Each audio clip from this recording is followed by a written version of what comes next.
La crise est sans précédent, le marché automobile mondial s'effondre, moins 30% d'immatriculation de voitures neuves en France depuis un an. Et pourtant, les carnets de commandes sont pleins.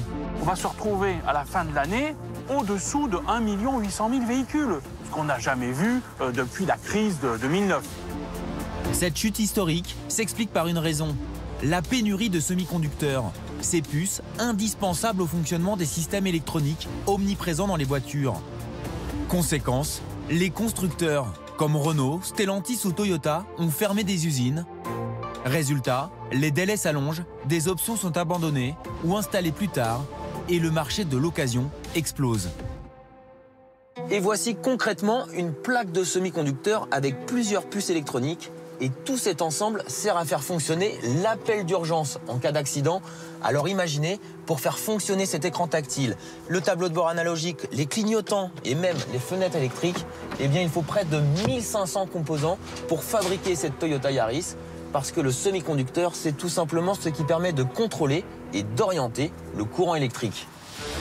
On comprend mieux pourquoi l'absence de semi-conducteurs oblige les constructeurs à stopper leur production. Toyota, par exemple, a dû fermer son site dans le nord de la France pendant 3 semaines. C'est l'un des seuls à accepter de s'exprimer sur ce sujet. On a été touché à partir du 20 août. Ça a duré 2 mois et en fait ça correspondait à une vague de Covid en Asie du Sud-Est, dans des zones où les usines ont fermé pendant 2 mois. Et c'est ça qui nous a impacté. On reproduit normalement depuis le 1er novembre. Alors la Yaris Cross, vous avez un délai qui est normal puisque l'usine produit à 100% de son capacitaire. Donc on est sur un délai de 2-3 mois. Et à chaque fois, quand le client est livré, il a tout ce qu'il a commandé? Il est hors de question de livrer un client avec un équipement différent de ce qu'il a commandé. BMW, constructeur haut de gamme, a abandonné l'affichage tête haute sur de nombreux modèles. Peugeot avait remplacé le tableau de bord digital des dernières 308 anciennes générations par des aiguilles. Alors que faire s'il vous manque une option à la livraison? Vous avez toujours la possibilité de dire la voiture n'est pas conforme au bon de commande, annulation de la commande, point. Si l'option peut être rajoutée par la suite, dans ce cas-là, vous avez intérêt à accepter. Alors les concessionnaires doivent rassurer les clients pourtant nombreux et vous allez le voir, les délais varient énormément en fonction des modèles et du type de motorisation. Grosso modo, on va être à 4 mois de délai, 3 mois et demi, 4 mois de délai sur un 2008. Finition haut de gamme, en essence, boîte auto, un petit peu plus court en électrique, puisque le constructeur fait le choix de produire plus rapidement ces voitures-là. Et sur le 3008, la différence est encore plus grande. Les versions essence ou diesel seront livrées 2 mois et demi plus tard que l'hybride rechargeable. Ce choix du constructeur est tout sauf un hasard. Là, comme on manque de composants électroniques, les constructeurs les mettent sur les véhicules plus gros, à plus forte marge, et sur tous les véhicules qui sont électriques ou hybrides. Ça permet de garder son niveau de CO2 qui doit être le plus bas possible au niveau européen pour éviter des amendes.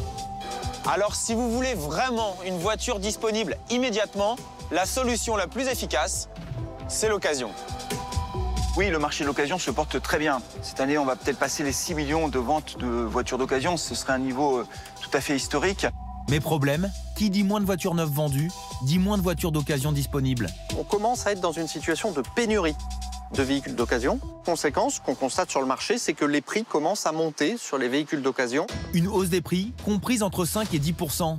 Face à cette crise, les constructeurs coréens Hyundai et Kia s'en sortent mieux, tout comme l'américain Tesla, qui malgré de récentes livraisons de Model 3 et Y sans port USB, bat tous les records de vente depuis le début de l'année. Elon Musk a toujours voulu essayer d'internaliser au maximum la production de tout ce qui compose de ses voitures. Il a moins sous-traité que les autres et donc il garde une flexibilité, une capacité d'adaptation à des chocs qui est peut-être un peu supérieure que certains autres constructeurs. Pour sortir de cette dépendance, le chef de l'État a promis d'investir 6 milliards d'euros d'ici 2030 dans la filière des composants électroniques, en espérant que la demande sera toujours présente quand la pénurie s'arrêtera. Elle devrait durer au moins jusque fin 2022.